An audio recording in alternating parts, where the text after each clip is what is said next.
read for you the paired texts that I wrote for the February issue about your worst social media nightmare. Could your face go viral? The true story of someone who became a mean meme and how to keep it from happening to you. By Toddles. The whole nightmare started when Ashley Van Pevenage was invited to a party. She had some acne and she wanted to look her best, so she got a friend to help her put on makeup. The friend asked if she could post before and after photos of Ashley on Instagram. Ashley said yes. She didn't think much about it after that. But a week later, Ashley woke up to a painful surprise. Strangers had posted her face all over social media. Often the posts were followed by cruel comments about her skin. Ashley had become a mean meme, a picture that spreads quickly across the internet. When you see a meme, you don't even think of it as a real person, Ashley says. But when it's you realize how hurtful it can be. Ashley's case is unusual, but it's also a good reminder. When we post something online, we lose control over how it's used, and it can affect our lives in ways we could never expect. Too much sharing? In many ways, the internet has made our lives better. Social media apps help friends and family stay in touch. They give us new ways to express ourselves. You can post TikToks of your best dance moves. You can show off your photography skills on Instagram. But there's another side to all this sharing. No matter how careful you are, it's hard to guarantee that your posts will stay private. Experts say that even the strictest privacy settings might not protect you. Let's say you message a friend a photo of you picking your nose, just for laughs. The good news is she thinks it's funny. The bad news is it's funny enough to screenshot and send to someone else.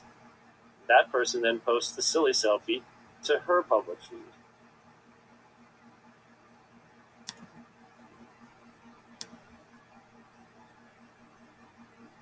Soon enough, you're known as Booger Boy, and no one at school will let you forget it.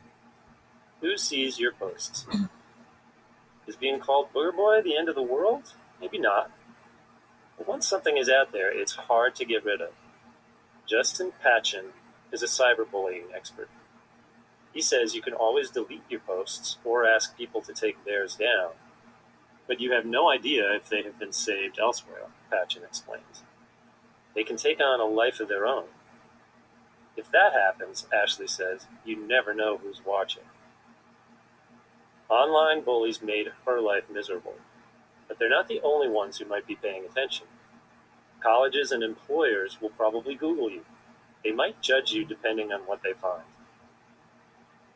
Protect your privacy. The good news is, there are ways you can protect yourself.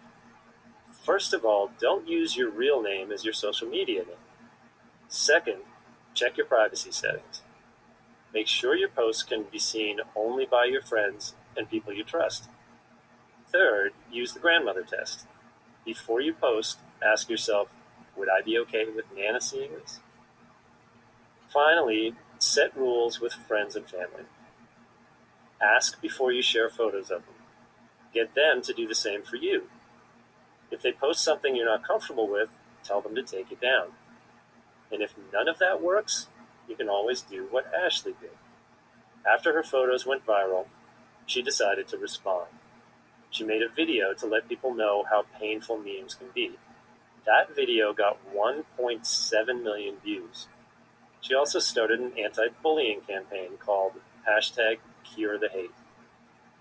Now, if you Google Ashley's name, the top results are not examples of cruelty. They're stories about how she's tried to make the world a kinder place. My face went viral. Is becoming a meme always a nightmare? We asked Zoe Roth, also known as Disaster Girl, how she feels 16 years later. Zoe Roth was 4 when a house burned in her neighborhood. 3 years later, her dad posted a picture online of her standing in front of the blaze. In the photo, Zoe looks cute and very creepy. It's easy to imagine she started the fire. That's why Zoe became famous as Disaster Girl. What was that experience like? We caught up with Zoe, who's in college now, and asked her, "How did you find out the photo had gone viral?" "I was 8 years old. It would show up on Facebook.